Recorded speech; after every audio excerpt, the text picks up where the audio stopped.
ciudad que va a conseguir la ciudadanía romana ya en el año 89. De Roma nos quedan algunos elementos, en especial este acueducto romano. Vamos a ver ahora lo importante que es el río de Pisa, el río Arno, pero sin embargo los romanos tenían un concepto magnífico en la idea de tener suficiente agua siempre, en momentos incluso de precariedad. Por lo tanto, veremos en casi todas las ciudades romanas de la antigua Roma siempre la presencia de acueductos. Les decía antes que es una ciudad que tenía muchísima costa hacia el mar. Hoy día ya ven que la ciudad de Livorno le ha quitado muchísima costa y eso se va a notar en el desarrollo económico y comercial de la ciudad, porque va a ser vital para lo que luego vamos a ver ese desarrollo. Les traigo un grabado muy antiguo que nos presenta ahí un puente ven ahí que es levadizo para que pasaran los barcos con sus velas. Es curioso porque había dos industrias importantes en Pisa, una de los paños y otra de madera. Al tener una gran industria de madera, eso facilitaba la construcción también de barcos. Y algo que nos parece increíble, pero tenía una flota marítima muy importante y sobre todo comercial. Y no se limitará a moverse por el mar Tirreno, por el mar, esa zona de la costa que hoy día es Italia, sino que su flota pues viajará hacia Constantinopla, Palestina, Siria, y tendrá un gran número de personas, de comerciantes y mucha influencia. En el siglo IX tuvo que soportar una guerra contra tropas musulmanas que intentaron conquistar la ciudad. Los pisanos no se amedrentaron y no solo eso, sino que la fuerza que tenían fueron y ayudaron a otros grupos a erradicar esas tropas musulmanas incluso en batallas como Mesina o Palermo.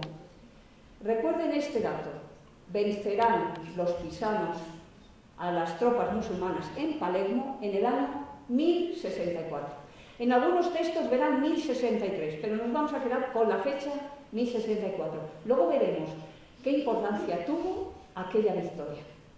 Por lo tanto, ese concepto que podemos no tener hoy de Pisa de cara al mar, hasta la Edad Media la tuvo y muy importante. El río, por tanto, va a cruzar la ciudad, es el río Arno, nace en los Apeninos y cruzará varias ciudades importantes, Arezzo, Florencia y Pisa. Y va a desembocar pues, a unos 12 kilómetros de lo que hoy día es Pisa, la ciudad de Pisa, a unos 12-13 kilómetros, que se llama Boca d'Arno, es decir, la boca del Arno, el final del Arno. El río va a ser esencial también, a la hora incluso de ver una fisonomía. Y les traigo esta imagen por una razón. Recuerden que las ciudades italianas, hoy día, y bueno, desde hace muchos siglos, pueden cambiar su imagen. ¿Qué quiere decir eso? Que las fachadas, nosotros estamos acostumbrados, sobre todo Castilla y León, a edificios de piedra, pero en las ciudades italianas se lleva mucho el enyesado y luego el lucido de colores. Por lo tanto, esta misma imagen, si la vemos un año y dejamos pasar 4 o 5 años, volvemos al mismo punto y nos puede parecer diferente, porque cada edificio ha podido ser pintado de otro color. Eso es algo muy llamativo. Un elemento o una fiesta o un acontecimiento histórico desde el siglo XIV, desde 1337, se conmemora a San Rainiero, que es el patrón de la ciudad de Pisa. Bien, pues la víspera de San Rainiero, el 16 de junio, por la noche, hay una gran fiesta localizada en torno al río. Por eso el río es tan importante para Pisa. ¿En qué consiste? Consiste, bueno, en el siglo XIV lo que hacían es que en las ventanas y puertas colocaban velas, candelabros, antorchas. Hoy día, como se pueden imaginar, lo que se coloca son bombillas, son luces. Y, por supuesto, hay fuegos artificiales, etc. Cada año, incluso los dueños de esos edificios o de esas viviendas decoran sus ventanas con formas distintas. No simplemente son bombillas. Es una gran fiesta y, en parte, agradecen al río Arno que recorra su ciudad.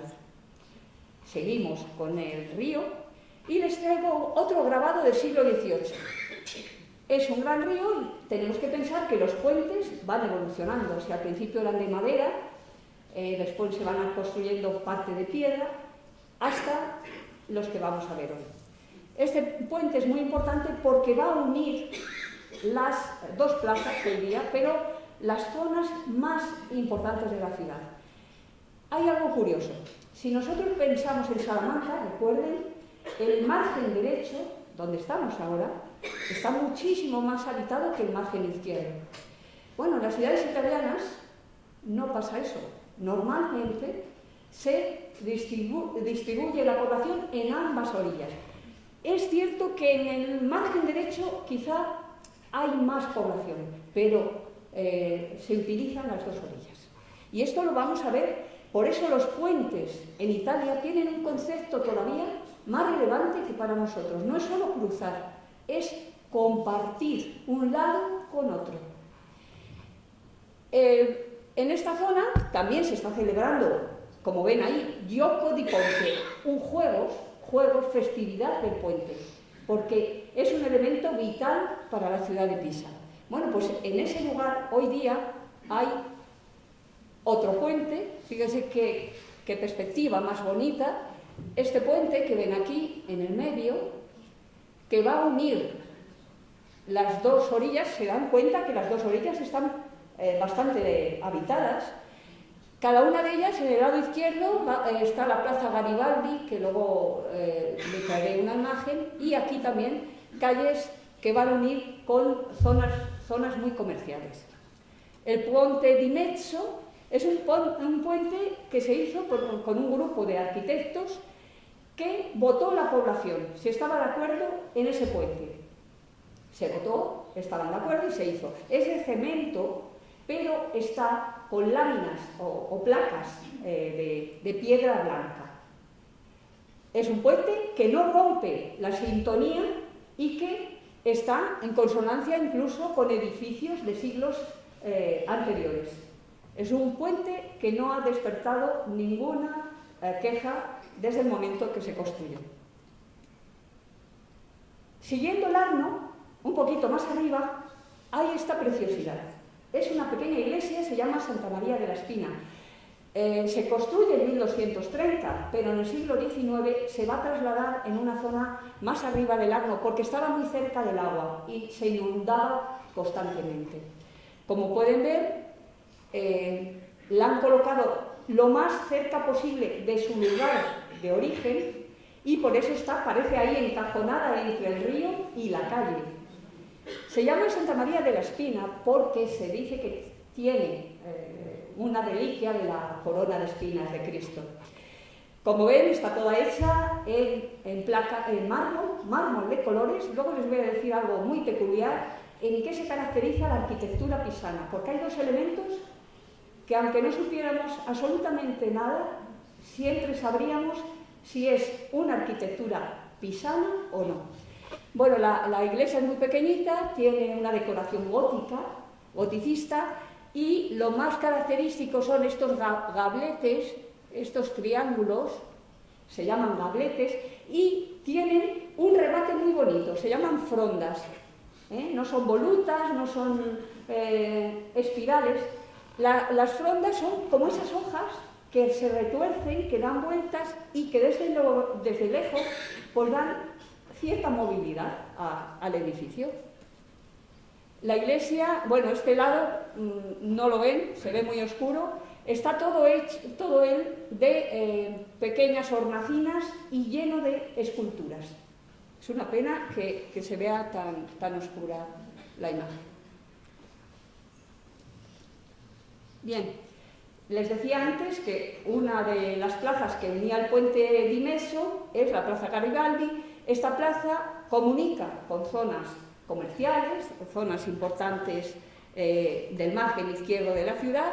Como ven, son calles también con mucho sabor medieval, y se abre a calles importantes. Hay sobre todo dos calles comerciales, igual que el otro día veíamos un poquito en Viena. Una es el Corso de Italia, y se lo traigo también por una razón. En Italia, en general, las ciudades con una base romana importante también han conservado una norma, y es que los edificios normalmente no superan los 4 o 5 pisos, con lo cual las ciudades tienen pues una cierta sintonía. Por ejemplo, Roma es muy grande en extensión, pero no tiene edificios grandes en el centro, solo la zona moderna. Los edificios altos no existen en el centro de estas ciudades, y hace pues muy agradable también el vivir en estas calles. Una es esta, como ven, siempre enlucidos, color ocre, color amarillo y color rojizo, y la otra calle es el Borgo Estreto. En esta calle se va estrechando, pero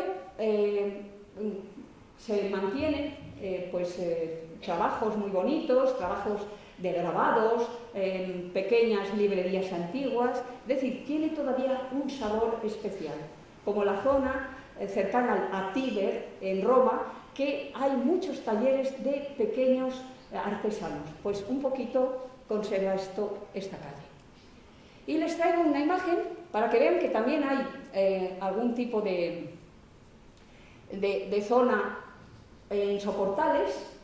Por ejemplo, Bolonia es la gran ciudad llena de soportales, en Pisa no, pero en esta calle sí. Fíjense en esta casa amarilla, que tiene un pequeño detalle ahí en piedra, ahí. Se la vuelvo a traer un poquito más cerca, la ven ahí. Pero el resto son casas, cada una enlucidas del color que quieren sus habitantes. ¿Bien? Sí, veremos, hay dos plazas importantes en Pisa. Una es esta y la otra la veremos al final.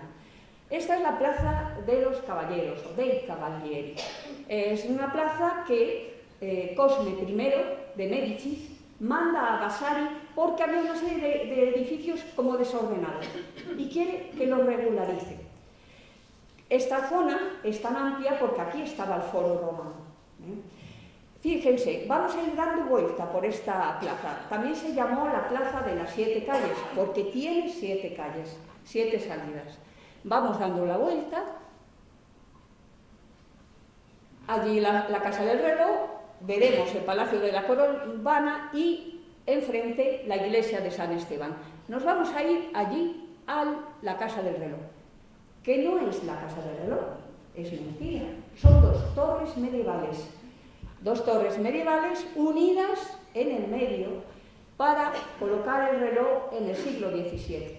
Se tuvo que dejar esa abertura porque son dos torres, dos casas independientes, y dentro, en el medio, había una calle. Por supuesto, de esas casas medievales, de esas torres, no se conserva nada. Tan solo un poquito, no sé si llegan a ver algo de policromía, de pintura, ahí en la parte alta. Se conserva un poquito ahí. Yo creo que ahí se ve un poco. Pero lo demás, como ven, son edificios totalmente renovados. Si seguimos dando la vuelta, pasamos al Palacio de la Corona de Cavalieri.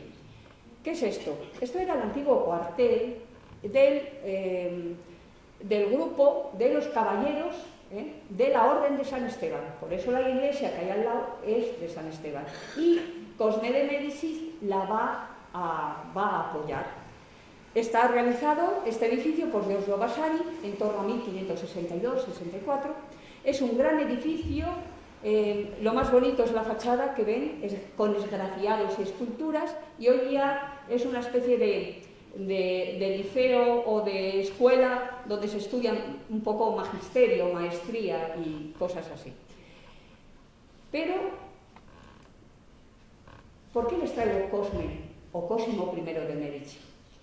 Bien, era el gran duque, el segundo duque de la República de Florencia y el gran duque de la Toscana. Recuerden que al hablar de Toscana, Pisa tenía una fuerza importante porque fue la gran ciudad de la Toscana, sobre todo en el siglo XI. Cosme de Medici era un hombre muy inteligente y se ocupó muchísimo de renovar la ciudad de Pisa, sobre todo promocionó también la Universidad de Pisa y favoreció el comercio marítimo incluso de la propia ciudad, a pesar que él estaba viviendo y centrado, por supuesto, en Florencia.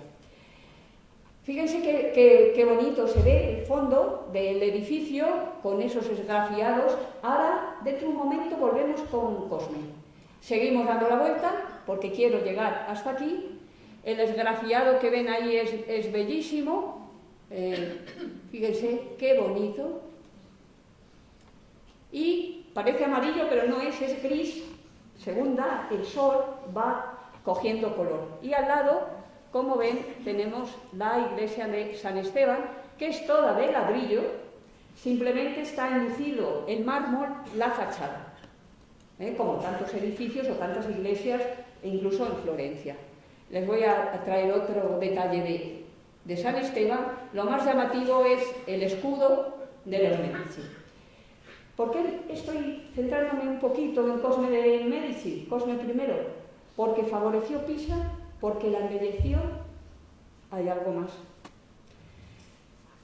Cosme I tenía mucha fuerza, mucha importancia en la Toscana y quería casarse con una mujer importante.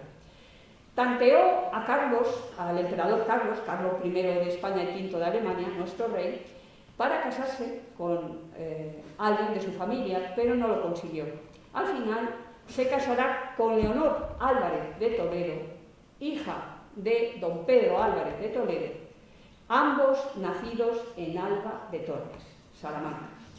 Leonor era una mujer inteligente, bellísima, culta y sobre todo lo que quería Cosme I, muy rica. Aunque fue un matrimonio, que se casaron por intereses, al final fue un matrimonio muy bien avenido e incluso se querían, algo pues, que no siempre es real.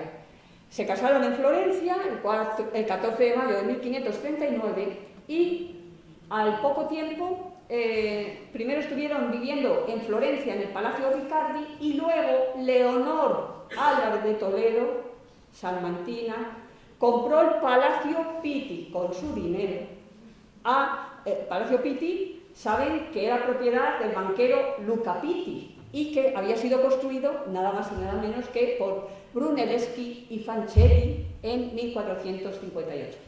Pues piensen, cuando vayan a Florencia, que este edificio lo compró una salmantina, para el matrimonio, claro.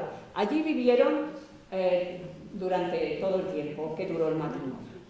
Además, gracias también a la riqueza, piensen que el padre de Leonor era virrey de Nápoles y también al rey Carlos I le venía muy bien tener buena relación con los Medici porque así en la zona de la Toscana podía llevar tropas españolas. O sea que los dos se beneficiaban también. Bien, por supuesto, la Galería Uffizi también se va a empezar a construir por mediación de este matrimonio. Es cierto que Cosme I no pensaba en la Galería Uffizi como hoy un museo, sino simplemente lo que quería en las primeras plantas tener las oficinas de su gobierno, porque él era el que mandaba en Florencia, y solo dejar la parte superior para su colección de arte, que iba comprando también gracias a el dinero y la riqueza de Leonor. Tuvieron 11 hijos, varios morirán muy pequeños y estando en Florencia hubo una epidemia de malaria. Leonor se viene a Pisa, se vuelve a Pisa con dos de sus hijos, Giovanni y García. Fíjense, le había puesto nombres que que no se dan en Italia. García era un nombre totalmente español. Bueno, los dos hijos ya de 17 y 19 años y ella morirán el mismo año, 1562. Cosme I pasó una depresión enorme durante varios años, cosa rara en un italiano de aquella época, aunque luego, cuando se le pasó, pues ya tuvo también varios hijos ilegítimos. Y uno de esos hijos ilegítimos, uno de esos hijos ilegítimos es el que le hizo,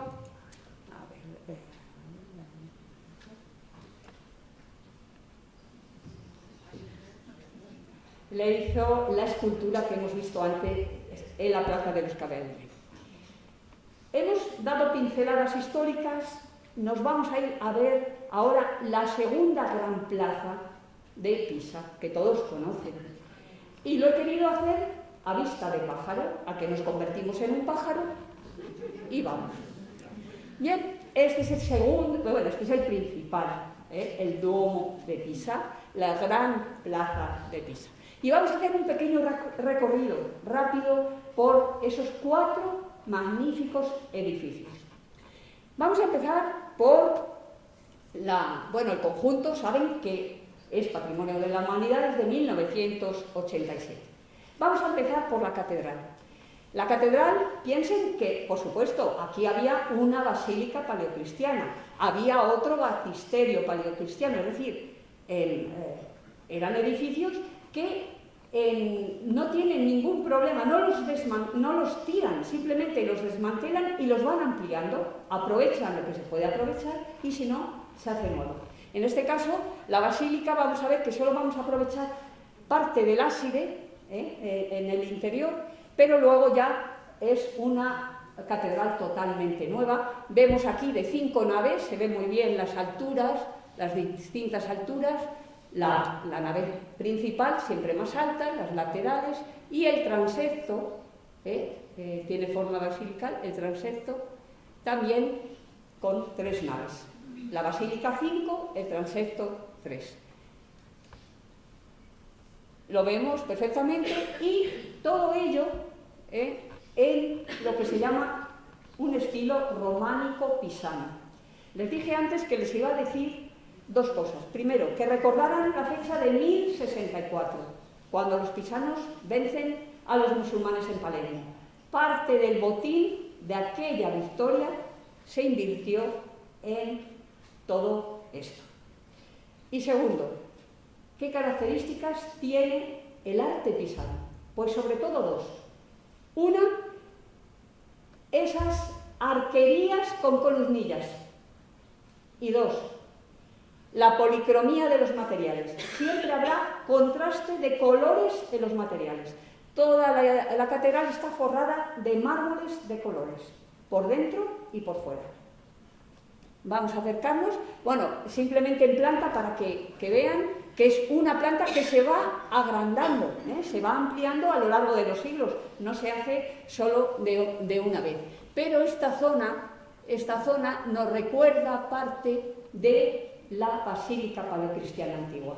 Las basílicas paleocristianas tenían simplemente la cabecera en forma de ábside, donde está el altar, y luego simplemente eran rectas hasta el final. Pero vamos a ver cómo se crea ese gran transepto y la bóveda, si se fijan, es ovalada, no es circular. Vemos muy bien la cabecera, recuerden que siempre todo se empieza por la cabecera. Vemos muy bien las zonas del transepto y van viendo la bicromía de los materiales. El Papa Gelasio II, como les pongo ahí, la va a consagrar en 1118 y, bueno, creo que estaba apuntado antes, en 1064 empieza Busqueto. Por eso la fecha era importante. Una vez que se ha consagrado, simplemente se van alargando la planta en momentos puntuales, se va alargando, pero ya la catedral funciona perfectamente. Tenemos una magnífica fachada, piensen que la fachada es de lo último que se va a construir, pero desgraciadamente no todo lo que vemos es lo original. porque en 1595 la catedral va a sufrir un incendio pavoroso, va a perder, por ejemplo, las puertas de bronce que había hecho Bonano y todo el interior. Por lo tanto, lo que vemos ahora es posterior. Pero la estructura que vemos de 5 pisos, ven que el nivel inferior es muy grande, muy alto, y los 4 siguientes son más cortos en longitud. Luego hablaremos de las puertas. Los remates, los pisos son preciosos. Se ha dicho que hay una influencia oriental, una influencia de lo que había en la zona de Palermo también, con mucha decoración. Todo lo que ven no son mosaicos, son trocitos de mármol incrustados, haciendo formas. Y si se fijan, el frontón de arriba ahora son volutas, no son frondas, son volutas. Les traigo una imagen muy bonita, vista desde abajo, para que vean la bellísima decoración que tiene cada piso. Este tipo de decoración repetitivo, bien de animales o bien de flores, es totalmente orientalizante. Esto se puede ver en construcciones persas, aqueménidas, sasánidas, etc. Fíjense. Y hay un detalle, no sé si llegan a verlo aquí, que está trabajado en mármol a trépano. ¿Qué quiere decir esto? El trépano es una herramienta que con ella se horada el material y lo que se consigue, por supuesto, es quitar material del interior, pero lo que se consigue es que quedan zonas oscuras para que se contraste con las zonas que reciben luz.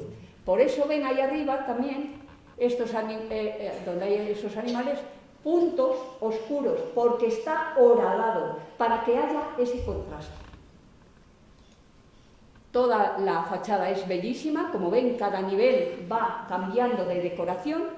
La portada nos recuerda un poquito a esa portada de San Marcos de Venecia, ¿no? En ese bizantino findán. El frontón está hecho de mosaicos, imitando formas bizantinas, pero no lo son. Y lo demás, como ven, son trozos de mármoles de colores. Las puertas, como aquellas primeras de bronce se destruyeron por el incendio, se construyen unas nuevas y las va a hacer Jan Bologna. Jan Bologna era un escultor ya que podríamos decir que era manierista, es decir, del final del Renacimiento. ¿En qué se nota que es un escultor manierista? Esta es esa gran puerta, toda ella con unos relieves magníficos. Pues les voy a enseñar en qué se nota que es manierista. Por supuesto, las actitudes, las figuras son clásicas, pero hay detalles que nos dicen algo distinto. Por ejemplo, si se fijan aquí, este caballero, está representando distintas escenas de la vida de Cristo. Cristo tiene muy poco relieve, pero fíjese, este señor se ha agachado, se ha salido de la puerta y ha ido a coger a un niño. O aquí, 2 personajes que se abrazan, es decir, son elementos nuevos, eso es manierismo, es decir, ya se van ablandando un poco las formas, porque, fíjese, lo que rodea a la puerta casi son esculturas de bulto redondo. Les traigo otro panel, aquí es Cristo venciendo al demonio. Como ven también, Cristo tiene muy poco relieve, los demás personajes tienen mucho más, o este otro, la caída de Cristo. Fíjense con qué postura la cabeza de Cristo mira hacia atrás, eso es manierismo, o esto, aquí, este soldado, como más que en la técnica, más que la técnica son en las formas, en las actitudes. Bien, entramos y vemos esas 5 naves, la principal con grandes columnas y la bicromía. Se dan cuenta que hay bicromía en todas partes, en los arcos, en el nartes, es decir, la parte interior del arco, y en las otras naves laterales. Yo creo que se va a ver aquí un poquito mejor. ¿ven? Constantemente son mármoles de colores. Se utiliza mucho, al igual que en Florencia, el mármol verde en contraposición del blanco.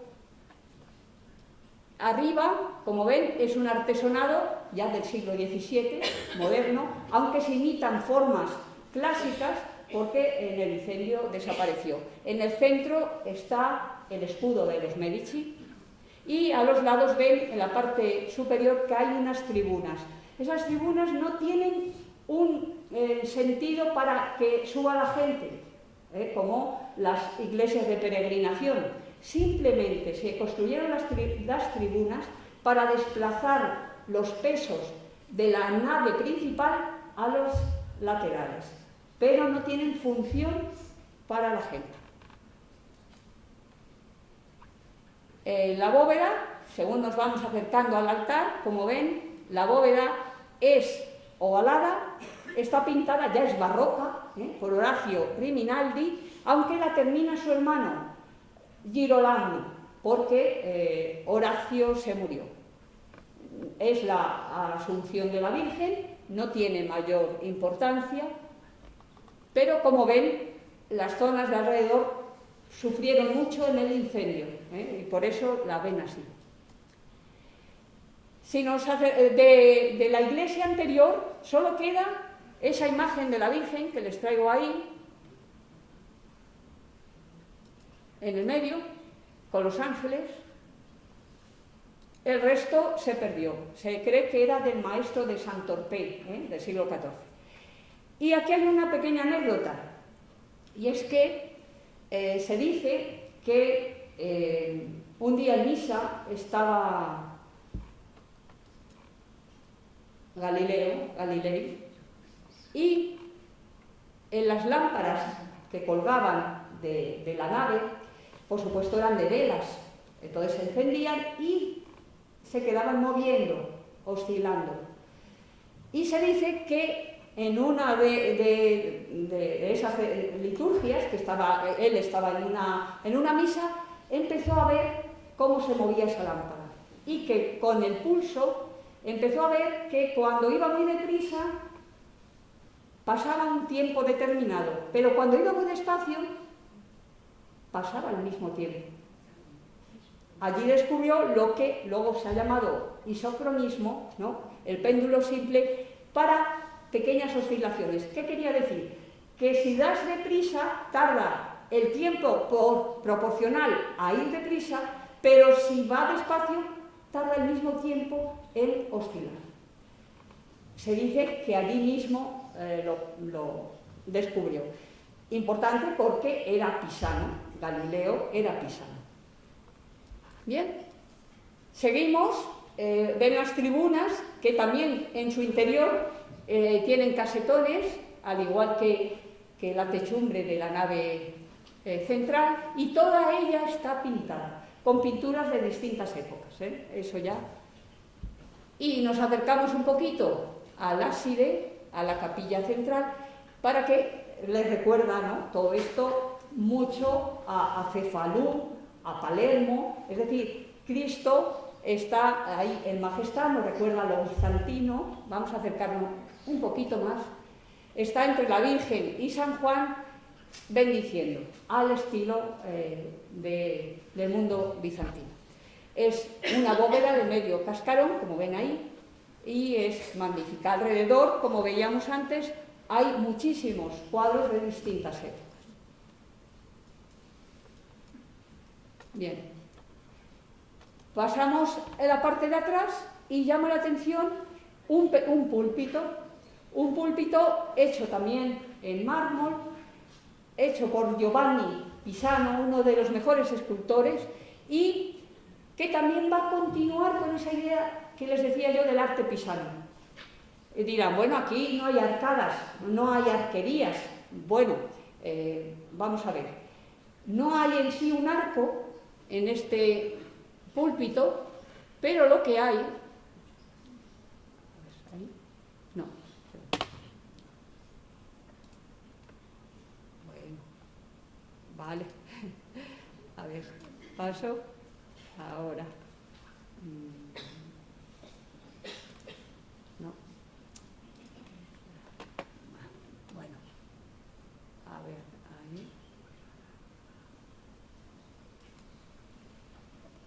A ver, lo que quería enseñarles es aquí. Se dan cuenta que entre columna y columna no se produce un arco, sino que son ménsulas. Está cortado. Aquí, esto no es un arco, esto es una novedad.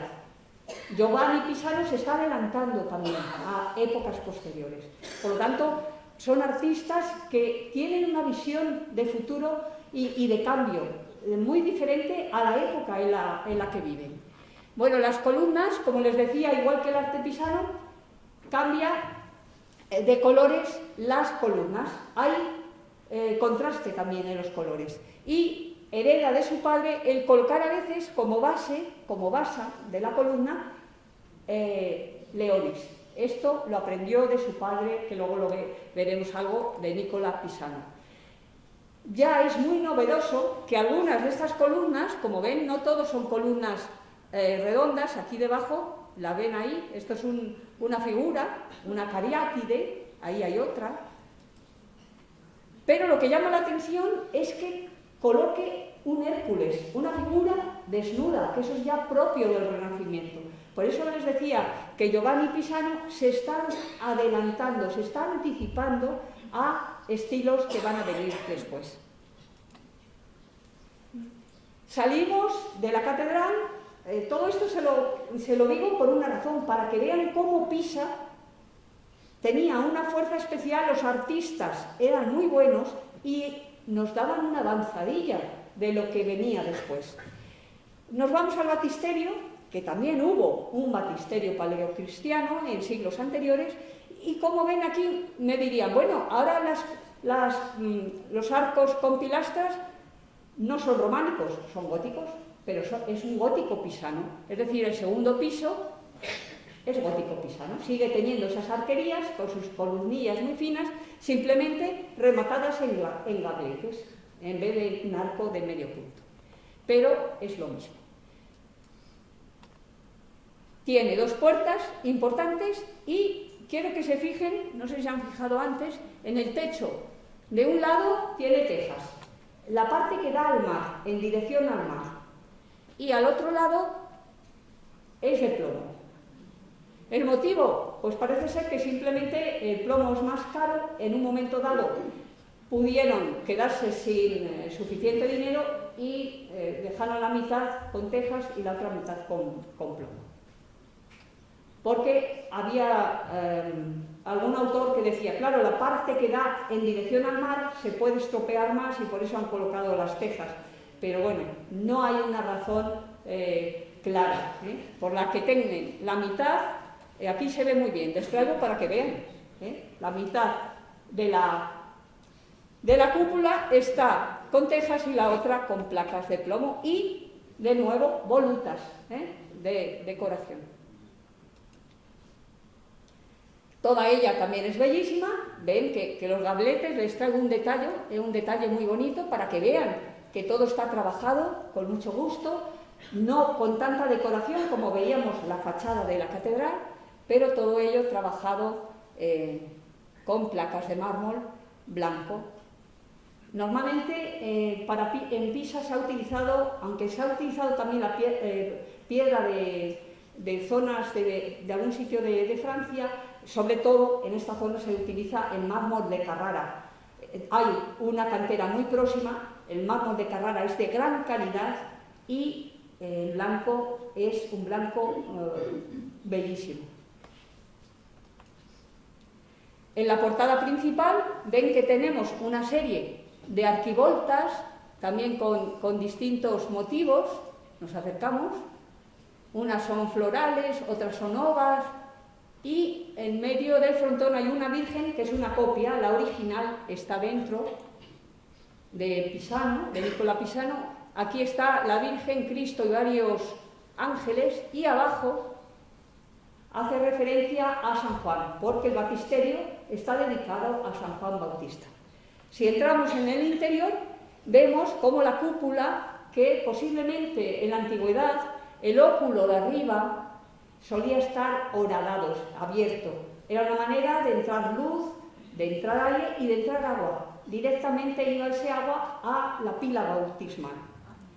Pero actualmente no se necesita y Arriba hay un deambulatorio, un segundo piso. Como ven, seguimos esa bicromía de tonos oscuros y blancos. Y si miramos desde arriba, fíjense qué belleza.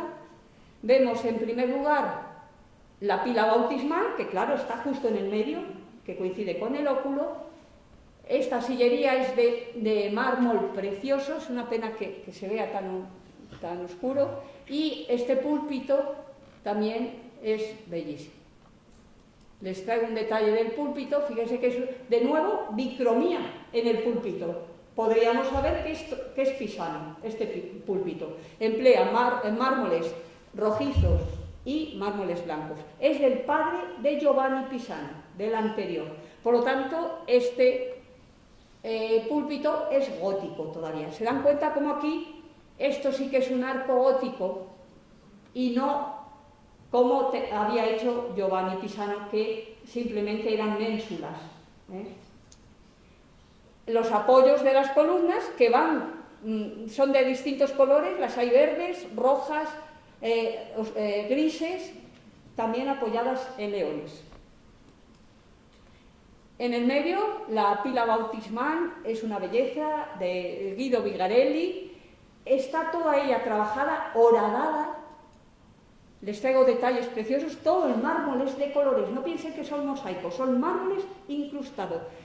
Podemos hacernos una idea, recordando nuestra iglesia de la Purísima, totalmente italiana, napolitana. Toda ella mármoles que se mezclan unos con otros. Pues aquí igual les traigo un detalle, a ver si lo vemos bien, para que...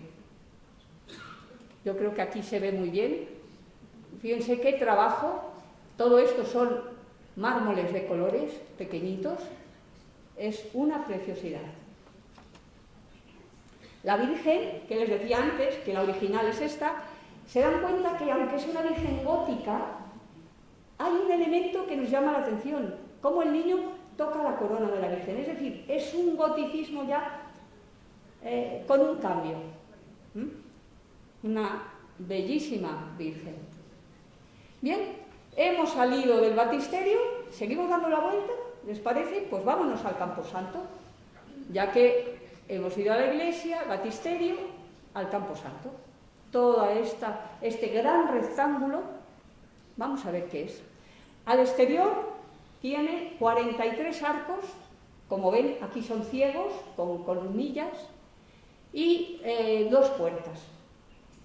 Esta es la principal, arriba una hornacina con la imagen de la Virgen, todo está dedicado, la catedral estaba dedicada a Santa María, y entramos por aquí y nos encontramos casi como una catedral al descubierto. Alrededor parece pues un claustro gótico. Aquí, esta zona, se dice que la Cuarta Cruzada, los pisanos trajeron barcos cargados de tierra del Gólgota, del lugar donde había sido crucificado Cristo, y la tiraron aquí, la echaron aquí.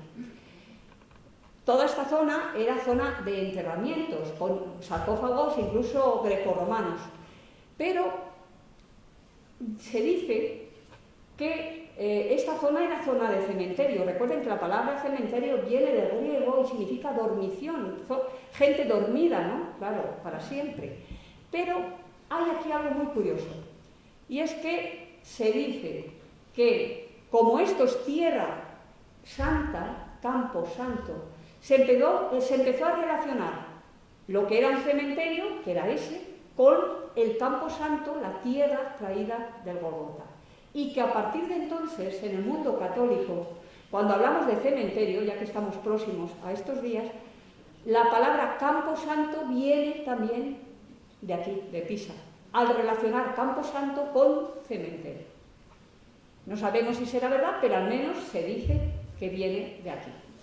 Bien, si nos damos un detalle, un detalle de lo que parece un claustro, está realizado por Giovanni di Simone a finales del 13, como ven, y la imagen por dentro era esta. Es curioso, Louis Daguerre es un francés artista, inventor, pionero en la fotografía, dejó esta imagen. Es un diorama. ¿Daguerrotipo le suena? Sí. Viene de su apellido, lo puso él, porque les he dicho que inventaba. No inventó la fotografía del todo, pero fue pionero en ello. Bueno, pues consiste en pintura con luz, con mucha luminosidad. Y nos pinta cómo era el interior de esta especie de claustro. Todo estaba lleno de pinturas, todas las paredes. Hoy día está así. ¿Qué ha ocurrido? Durante la Segunda Guerra Mundial cayeron unas granadas en los tejados del Camposanto, con tan mala suerte que por dentro, como hemos visto, era de madera, pero por fuera era de plomo. El plomo se derritió y resbaló por todas las paredes de este edificio, con lo cual la mayoría de las pinturas se perdieron. Pero claro, yo no sé si ustedes están viendo algo como pinturas y dirán, pero ¿no acabas de decir que se han perdido? Bien, gran parte de ellas se han perdido, pero nos quedan las sinopias. ¿Qué son las sinopias? En Pisa está el mejor museo de sinopias, de aquí, precisamente. Las sinopias son lo siguiente. Piensen que todo esto son pinturas al fresco, es decir, se enyesa la pared y en el fresco se pinta. Pero, claro, antes se pinta el dibujo en cartones y hay dos formas. El cartón dibujado se coloca sobre la pared, lleno de agujeros alrededor, delimitando las figuras y todo lo que se pinta. Se coloca sobre la pared y se esparce hollín o polvo con pigmentos. Se quita el cartón y han quedado los pigmentos. Eso se llama estarcido. Es muy utilizado en Italia. Y el otro motivo, la otra forma de sinopia es que, de nuevo, tenemos un cartón, se hace el dibujo, se coloca sobre el yeso y con un punzón se va rodeando y delimitando toda la pintura. ¿Qué ocurre? Que el yeso está húmedo y si nosotros metemos el punzón, lo que hacemos es penetrar el punzón hasta cierto lugar. Quitamos el cartón, se pinta y ¿qué ocurre? Que la pintura se introduce en esos huecos que ha dejado el punzón. Por lo tanto, aunque se pierda la pintura importante, a veces ha quedado la silueta gracias a esos dos métodos. Eso es la silueta. Bien. Se conserva algún trocito de pintura como esta, ¿ven? Relativa también a los cruzados, a las tropas pisanas, y sobre todo uno de los mejores pintores es Buffalmacco, como ven aquí. Bien, una vez que hemos visto el Camposanto, vamos a terminar con uno de los elementos más atractivos de Pisa, la torre. La torre de Pisa, que vamos a ver que tiene varias etapas y tiene su historia. Yo creo que es una historia interesante. Primera piedra se pone el 9 de agosto de 1173. Lógicamente es pisana, dirían todos, ¿no? Arquerías, columnillas, alternancia de materiales, de colores, y la parte baja es una parte más maciza, como ven, y se he ido señalando ahí un poco. Son 8 niveles, en la base tenemos en el campanario 12 columnas, en la base 15 y el resto 30 columnitas por piso. Pero les he dicho que esta construcción va por etapas y que va a tardar en finalizarse. Les he señalado ahí las 3 etapas. La primera se cree que fue Bonanno Pisano, aunque hay una duda, luego lo veremos. Empieza a construir y cuando está construyendo el 4.º nivel se la vea hacia el norte. Lo deja, se asustan, pasa casi 100 años y durante ese tiempo pues, la torre se ha ido estabilizando. O sea, inclinada, pero se ha estabilizado. Casi un siglo después, como ven, 1272, Giovanni di Simone continúa los siguientes niveles y contrarresta, pone más peso al lado contrario. ¿Qué ocurrió? Que se vadeó para el lado contrario. No se contrarrestaron los pesos. Lo paró de nuevo y casi 80 y tantos años después, Tommaso Pisano concluirá con el cuerpo de campanas. ¿Qué ocurrió aquí? Pues que no se dieron cuenta que esta zona es una zona blanda, lodosa, pantanosa. Los cimientos son muy pequeños y claro, en una tierra blanda, da igual que pongas una buena base de cemento, de hormigón o de mármol, porque se va hundiendo y se va ladeando según la constitución de la tierra. Y eso es lo que le pasó. El interior es hueco, como ven, y alrededor de la torre, para subir al hueco de campanas, pues hay una escalera. Esto es lo que les decía antes, que ahora se dice que puede ser Diotti Salvi, el arquitecto que construyó el baptisterio, pero no estamos seguros. Bien, si rodeamos y queremos subir al campanario, subiremos los 293 pasos, más el último, que está en el propio campanario. Como ven, todo ello está, como les he señalado, de piedra caliza, de mortero y de mármol. ¿Qué ocurre?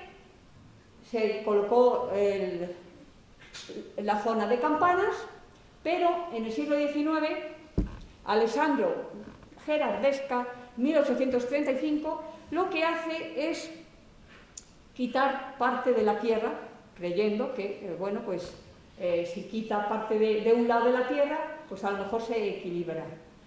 Nada, al revés, se ladeó mucho más.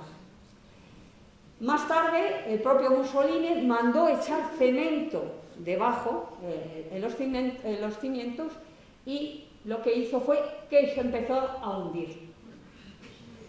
Luego le pusieron placas de mármol, o sea, reforzar todo alrededor de la torre, pero seguía ladeada y se seguía hundiendo, con lo cual eran peores los remedios que otra cosa. Y quiero que se fijen, esto se ve muy bien aquí, se ve muy bien, ven a este lado toda esta zona que fortalecieron, claro, con mármol, creyendo que bueno, fortaleciendo eso con mármol se quedaba más sujeto. Al revés, es que se hundió. Se dan cuenta que de ese lado está mucho más hundido que de este. Bien, la última restauración, bueno, como les pongo ahí, en 1918 llegado a una desviación de 5 grados. Del 2002 al 2012 estuvo cerrada la torre, estuvo anclada con acero, con cables de acero, etcétera. Hicieron 1000 cosas. Al final lo que han hecho es quitar toneladas de tierra de alrededor, pero de abajo, es decir, fortalecer la tierra y los cimientos, pero por dentro. Según los nuevos arquitectos, está asegurada para unos 300 años, si no hay algo extraño. Y la empezaron a enderezar. Pero claro, ahí la gente paró y dijo, no puedes enderezarla.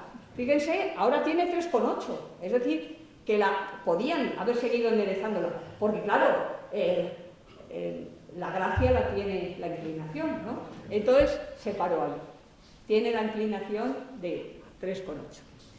Bien, como ven, cada uno de los niveles es muy sencilla porque se ha procurado que tuviera el menos peso posible. Incluso en la parte de campanas, que está hecho, oyen las campanas, ¿no?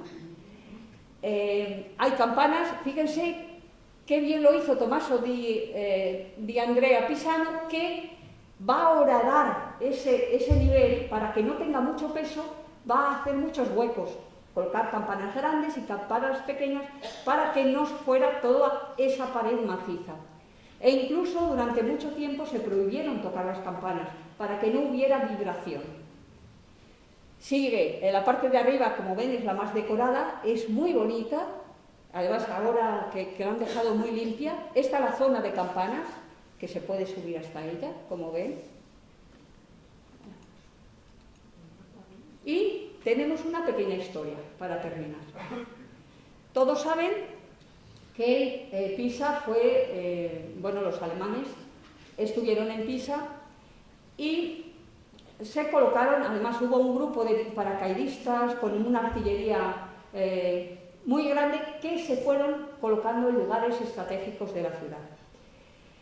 El teniente coronel Watts, llamó a este sargento, a Leon Bernstein, y al radio Charles King, y le propusieron un trabajo importante. León, este sargento, era un hombre muy habilidoso, sabía moverse cerca del enemigo, y tenían que averiguar si en esta torre había algún grupo de artillería alemana, porque los aliados habían derribado todas las torres, habían mandado derribar todas las torres de Pisa, menos esta. Es decir, Pisa no tiene torres, solo tiene esta. Entonces, después de varios días, bueno, la masacre de aliados en la zona de la Toscana y la zona próxima a Pisa fue enorme, y por eso les mandaron, les daba pena, ¿no?, de derribar la torre. Así que León, con su amigo Charles, salieron a las 4:30 de la mañana del 22 de julio, verano, y llegaron a la cercanía de la torre hacia las 10:30 de la mañana. Según él señala, a unos 700 metros de la torre de Pisa. Y allí estuvieron sin moverse hasta la 1 del mediodía para ver si veían movimiento en la torre o veían algún tipo de armas, etc. A la 1 del mediodía empezaron a dispararles balas desde algún sitio. Había una contraseña, tenían que decir el radio que iba con él, tenía que llamar al teniente coronel y solo decir una palabra, fuego. Si decía esa palabra fuego, los aliados en ese momento derribaban la torre. Cuando les están disparando, tanto León como Charles empezaron a oír por zonas de campos de minas, y en esos milésimas de segundo él no supo qué hacer, si decir fuego o no decir, porque no sabía de dónde venían las balas, por lo tanto no lo dijo. 2 días después, esa orden de tirar la torre fue una contraorden, ya no tirar la torre. Afortunadamente, esta historia nos la contó el propio sargento en un libro, que les tengo ahí a través de mis ojos, hace un relato precioso. Pasaron mucho calor, era 22 de julio, y los aliados entran una semana después en Pisa, ya liberada de las tropas alemanas. Esas milésimas de segundo salvaron a la torre de Pisa, y gracias a esos milésimas de segundo hoy podemos ver en Pisa la torre inclinada. Así que creo que hemos estado en una ciudad bellísima, con su historia, y igual que veíamos, recuerdan en Viena, el beso de Kling, que se había convertido en icono de Viena y de Austria, Pisa tiene su icono, la torre de Pisa inclinada. Aquí terminamos. Si hay alguna pregunta o alguien quiere decir algo.